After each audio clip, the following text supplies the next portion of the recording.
issue, and it was put in the committee by Mr. Maloney, so I will go ahead and chair or take care of that issue. And we have Officer Keith Gaines. So in the packet, Officer Gaines has provided some ordinance recommendations and some draft language, and just has some background information. Officer Gaines, if you would come, I guess, give some of the background information and go through what you have provided for us in the packet. And then also you have some examples of what other cities are doing, too. Thank you.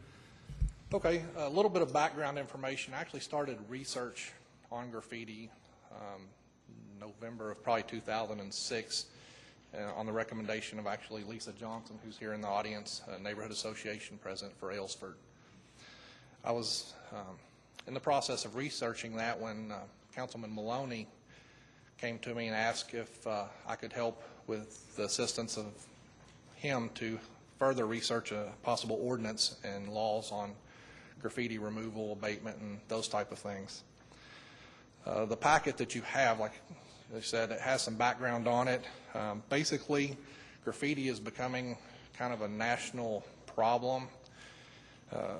About $12 billion a year nationally is spent on graffiti removal. Lexington, the figures for 2007 calendar year through the Parks Department, which is the only figure I have on what it's taken to remove graffiti, it's about $13,000 that was spent the 2007 calendar year just for the Parks Department in their areas that they take responsibility for removing. One of the things that in the ordinance that this has is a sale or prohibits the sale of graffiti implements and possession of graffiti implements. And what that basically does is for juveniles or any adult that would be out in areas such as parks, city-owned property, private property without the consent of owners, that makes it illegal to possess certain graffiti implements. And we have a definition of what graffiti is. It's a clearly defined definition of graffiti implements. And this is following what most other cities and a lot of ordinances that I researched have kind of taken and adopted.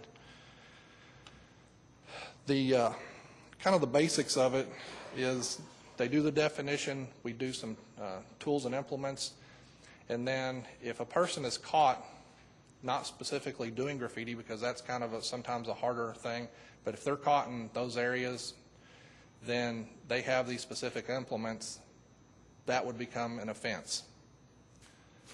And they would be fined for that or cited and go through the court system. Along with this, it's kind of the start of what needs to be a comprehensive program. And what I mean by that is this is just one of the tools in a lot of the other cities' ordinances. A lot of other cities that I did the research on have taken and put everything into what is a graffiti ordinance for their city, and that does include the abatement part of it and some other programs, education programs, reward programs, and those type of things are all put into this graffiti ordinance. Right now, Lexington doesn't really have a comprehensive program to remove graffiti. We have the Sheriff's Department, which helps and assists with removal off of private property and businesses, those type of things. The Parks Department takes care of most all their areas on the parks. Traffic engineering does the street signs and those type of things, the traffic boxes. And what I found is a lot of the other cities, what they've done is there has been a program that has been built within the city that has all the appropriate equipment. A lot of it is some specialized equipment. You have the power washers. You have what's called soda blasting, which actually takes it off of certain materials that power washer can't take it off of. And there's a lot of other chemicals that are kind of specialized chemicals that go along with the removal of graffiti. And you'll have some entity that runs that, and basically it's done once you get out there and have all the equipment, and it's done basically kind of like an on-call or a call-in type situation where you might have a hotline or something that if somebody spots graffiti, the next day a person would come in, they would be responsible for checking that, finding out where it's at, and then removing it quickly. The quick removal of graffiti is one of the most key components in stopping graffiti. If you look at all the national numbers and figures, that is probably the #1 key to stopping graffiti from happening and continuing in an area is the quick removal of it. And that should be within 24 to 48 hours. Kind of a catch-22 on something to try to start that right now, and that would be a lot of the other places that started do what might be considered a waiver program. And what that would mean is the city or some entity would be responsible for cleaning up the graffiti off of the buildings and assisting private property owners if they sign a waiver saying that if there's any damages that are caused, there's a waiver of liability. And they also, which is in our code of ordinances, they have a specific amount of time that they have to remove it, and if it's not removed, then they are fined. Part of the removal program, if it seems like a lot of the, in other cities, when I looked and researched at how their ordinances came about, there was a little bit of, I guess, issue that they were concerned, private property owners and businesses, that they would be required to clean it up, and they felt like they were being victimized over and over again because they were maybe a high graffiti area.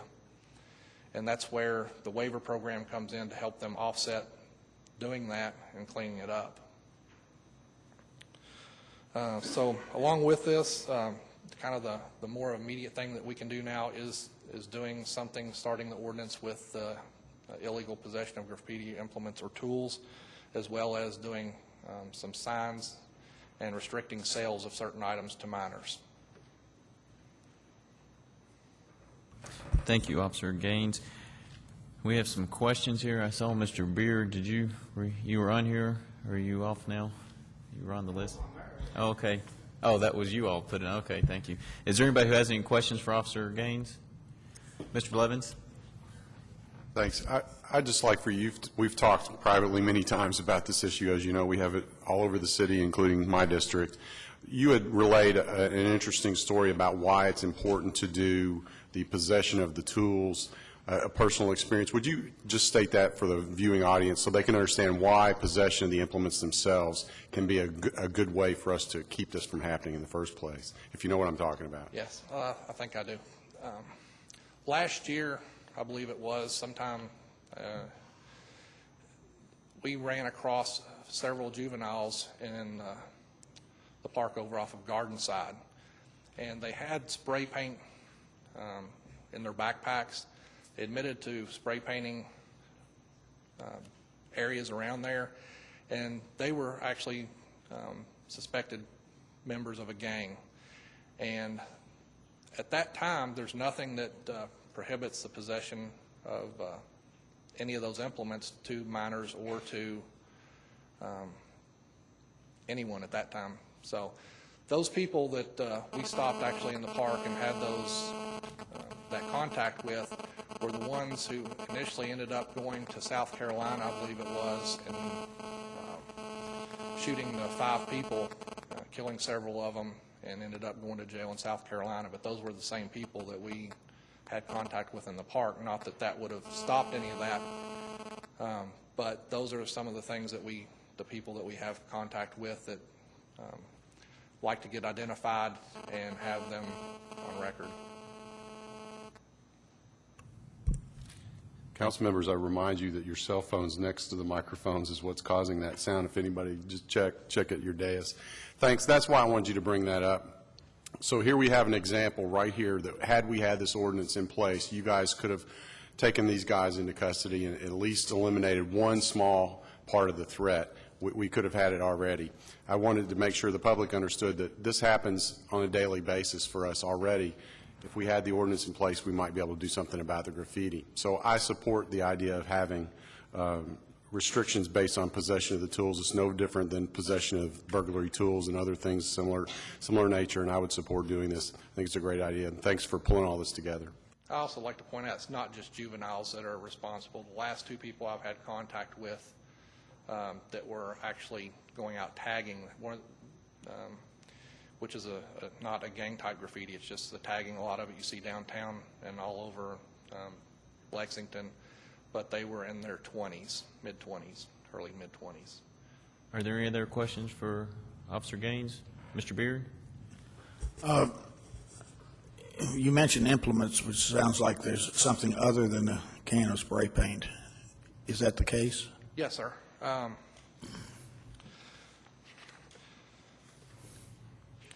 of go off on this right now. Most of it, spray paint, there is, in the definitions of most other city ordinances, they do define quite a bit of that, but it would include spray paint, etching materials. One of the trends that is coming that's already in some other cities is glass etching graffiti, and that's where they actually take a design and like a Template of some template, Yeah. and they put it up, and they actually take this paste or liquid, and they rub it over it, and when they pull it off, it basically frosts or etches the glass into whatever shape is in there. That's happening in a lot of other cities right now, so that would be etching liquids or those type of materials is in there. There's also a lot of specific materials. If you go on to graffiti websites and things that I never knew existed, but there's nozzles that are specifically designed for either fine spray or broad spray. There are nibs or tips that go over this regular spray can, and those are also part of that.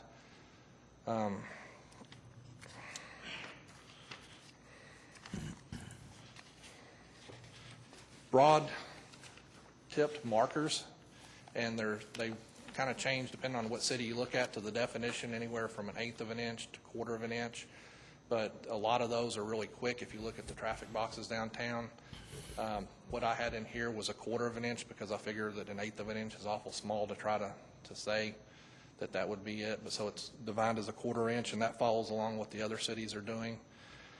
Paint sticks, that is actually has other uses, but it's basically a tube that has a brush on it that you can paint, and that's another common item that's used, and that's what you see a lot on traffic boxes and tagging around town also.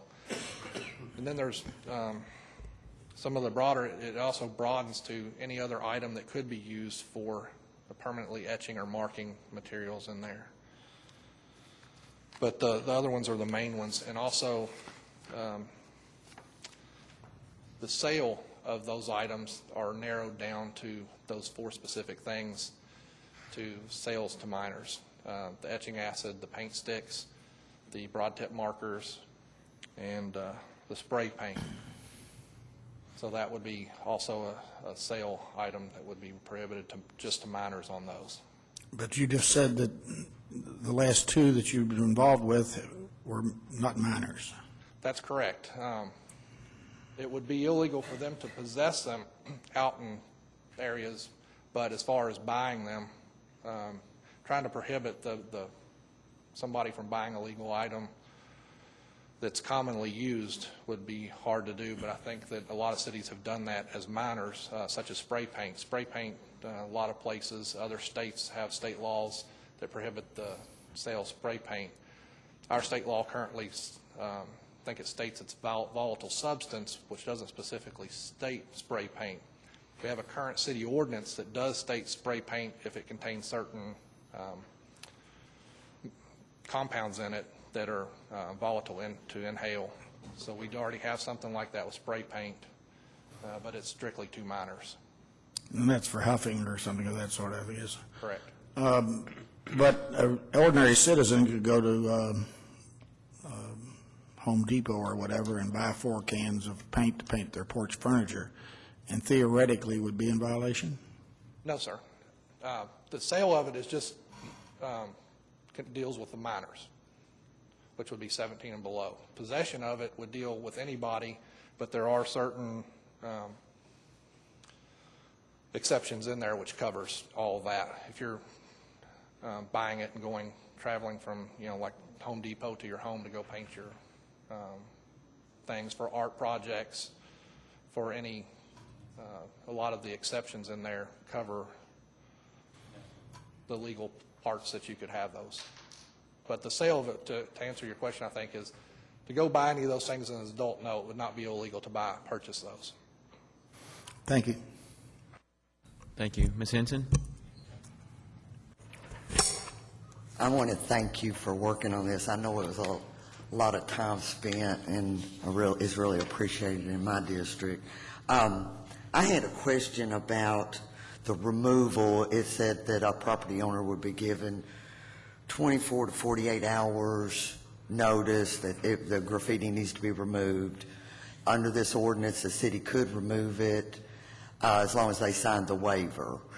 But does weather play a factor in that removal, like the temperature outside or whether or not it's raining or whatever?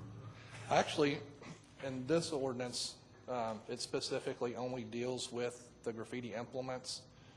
The removal and the abatement is not dealt with this. Those are just recommendations that other cities have done because Okay. that's a big part of it.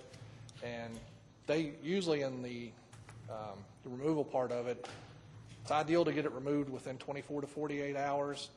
But when you look at like our code of ordinances, it's actually covered in there on that. And there's a longer period of time that people are given to remove it than the 24 to 48 hours. Usually in most of the other cities, it was somewhere between 5 days to 2 weeks once it was identified.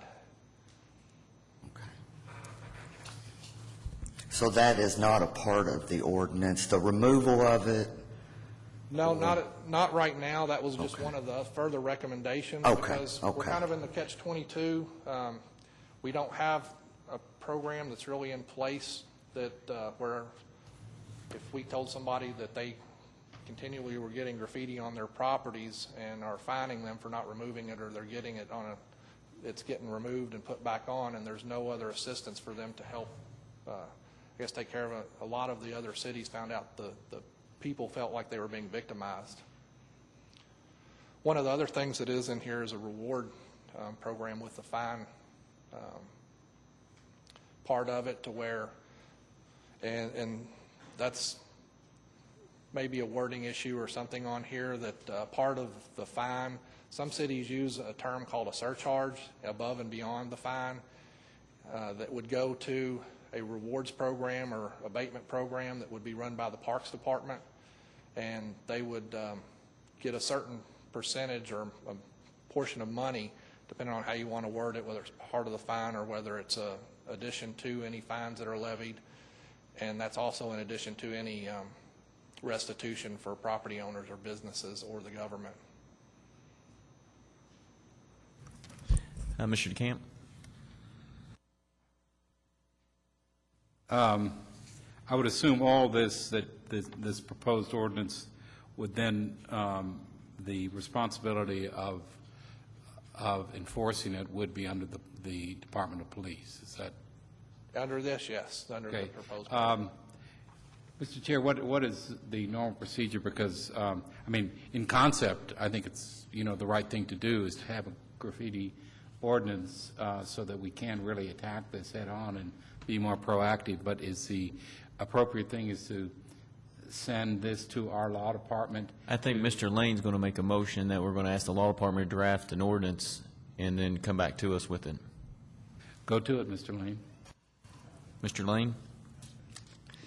Thank you, Chairman Ellinger. I make a motion for the Urban County Government's Law Department to draft a graffiti ordinance and submit it back to this committee for review and further referral to the council. Thank you. We have a motion and a second. Any discussion?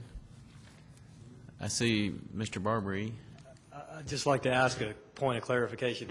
Do you all favor I need to know in drafting this, do you all favor the criminalizing of the sale to minors? That's one aspect of this particular draft, and before we put that in there, I'd kind of like to get a feel for whether that's something you all want to include or not. That was one of the legal issues. It is legal to do that if you have justification for doing it. I just did not know whether that was something you all favor doing up front or approaching at a later point in time. But one aspect of this would be there are certain things that Officer Gaines mentioned that would be, you would essentially be criminalizing the sale of those items to someone under the age of 18. So you could have a business cited as well for selling those things. I didn't know whether you all wanted to do it that way or not. So, Any discussion from council members? Mr. Lane? I think it's a very good point. What I would like to see is maybe when your recommendation come back, we could have maybe 2 paragraphs, one where that is criminalized, one where it isn't. That would give the full council an opportunity to review that and vote on it. That would be fine. Okay. And that thank you gives for an bringing that. opportunity to vet it out. I see Mr. Hancock standing up. Would you like to be part of this discussion? What I would simply like to say is this is a tremendous problem for us, and it's growing rapidly. We probably had incidents in 15 parks 2 years ago, and now we have incidents in 30 or 40 parks on a regular basis. We've done 2 things, just so you know we're not doing nothing. We have asked for the council to approve in the upcoming budget the purchase of a van that we can dedicate to this purpose. We've applied for grants to buy powerful pressure washers, which tend to do most of the work for us. We're hoping to use some Homeland Security grant money to buy a soda blaster, which takes it off of absorbent materials like brick and that sort of thing. So we have an active program ongoing to remove it quickly, and we're pretty good at it. Secondly, I'd like to say that we want to encourage you to include the reward portion of the ordinance. Lisa Johnson's here, who has spent $3,000 out of her pocket personally over the last 5 years, seeking the names of people who perpetrate these crimes, and has been successful at getting names, turning them over to the police, and prosecutions have resulted. So we think the reward piece here is effective through a demonstrated experience in the last couple of years. So Parks is strongly in favor of this, and we hope that it can go forward. Thank you. Ms. Johnson, did you have anything you'd like to comment? Okay. Any further discussion? All those in favor say aye. Aye. All those opposed? That passes. Thank you, Officer Gaines, for your hard work. And Mr. Barbary, we look forward to seeing the legislation. The next item on the agenda is the Zandale storm drainage ditch. And Mr. Beer, that is put in the committee by you. Thank you, Chair. A couple of months ago, I guess it was, a meeting was held in the 5th floor conference room involving the Zandale Neighborhood Association. And I'm sure that most everybody in the room is familiar with what is affectionately known in that neighborhood as the Zandale Ditch. And it is a open concrete conduit of stormwater. Happily, Darrell Bennett came also to the meeting, and we discussed at length what the residents are concerned about. Multiple things. One is the safety. Same situation if a heavy flow of water, similar to what happened, I guess, to the 2 young ladies at Nicholasville Road and Alumni. Secondly, the pollution of that stream. Darrell, is that actually West Hickman Creek that is? Where does it originate? I meant to ask you that the other day. Welcome, Mr. Bennett. Thank you. This is actually a sub-watershed of West Hickman. It meets the main branch next to Tates Creek Road, just north of Malibu. Well, anyway, it has been tested, and it is E. coli has been found consistently in that water. I think it actually comes from some form of a spring, at least from looking at maps that I've seen. It just all of a sudden spring starts up. The source is, I'm not sure if there's a spring, there could be. Yeah. The source is actually all the little storm sewer inlets throughout the neighborhood. Probably by the time you get down to Heather Way, there's several hundred acres drained to that point. Mm-hmm. Anyhow, the desire of the neighborhood would be to, in some way, cover this ditch. It runs roughly 3 blocks in length, and it will probably be extremely expensive. It does function as a stormwater conduit pretty well. There have been occasions in severely heavy rains when there has been some flooding, backing up, I guess, where it actually goes underground. If you look at the aerial, the intersection of Zandale Drive and Libby Lane, there's been some flooding there, and there's also been some flooding at Belafonte And the flooding part's rare. That's not their major concern. Their major concern is the aesthetics and the safety for children. It becomes an attractive nuisance when it has water in it. And for those of you who have not been by there, it is pretty well enclosed by a normal highway guardrail, which has become rusted and unsightly. I had hoped that the president of the Zandale Neighborhood Association, whose meeting I went to last Sunday, and who said, not yesterday, or day before yesterday, but Sunday before last, said he would be here. I was hoping he would have made it, but I guess he didn't. Actually, we can't go a whole lot further without some more definitive ideas of costs. I think the residents would accept some beautification, and there are, if you'll turn over, there are several options that are outlined. The top one, A, is to completely cover and encapsulate, so to speak, the stream.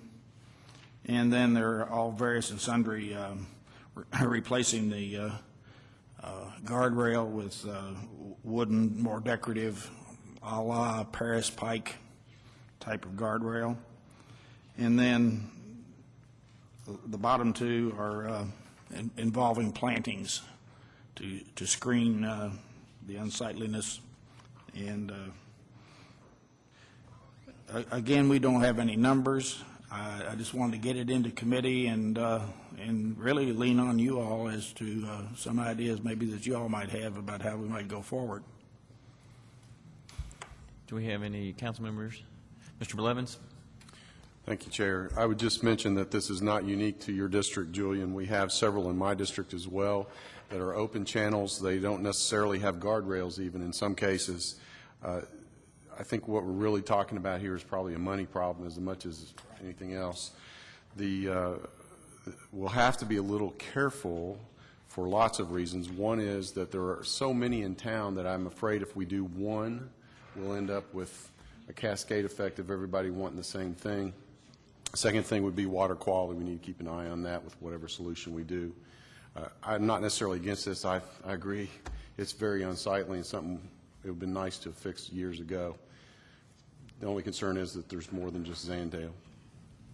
Yes, the Lafayette Parkway one is a good example, and the school bus I rode for 6 years, we had to go right by it every day. So well, that's an example that the neighborhood might want to look at, because what they did is they got a grant and planted trees and cleaned up the vegetation along Lafayette Parkway, and it actually looks a lot better. So I don't know if that's not really an option for you guys yet, but that's something to keep in the back of your mind. The other problem for the residents who actually are adjacent to this is that, as a practical matter, there's no on-street parking for them either, because the roadway is so narrow there that if a car could get by, but they choose not to. At this point, do you have any recommendations, or would you like to just Not keep at this in point. the I think committee? we need to get some estimates on something before we could even begin to talk about anything. And for that matter, the neighborhood association, I'm sure, could take the burden of maybe raising some funds to do some of this, and maybe we could work out some kind of a matching deal. They understand it's been there for 45 years or so, and they aren't going to get it fixed in 45 days. Okay, we'll keep this one in committee then. Are there any other issues becoming before the council? I'll take a motion to adjourn. Second. We have a motion and a second. All those in favor say aye. Aye. All those opposed, we are adjourned.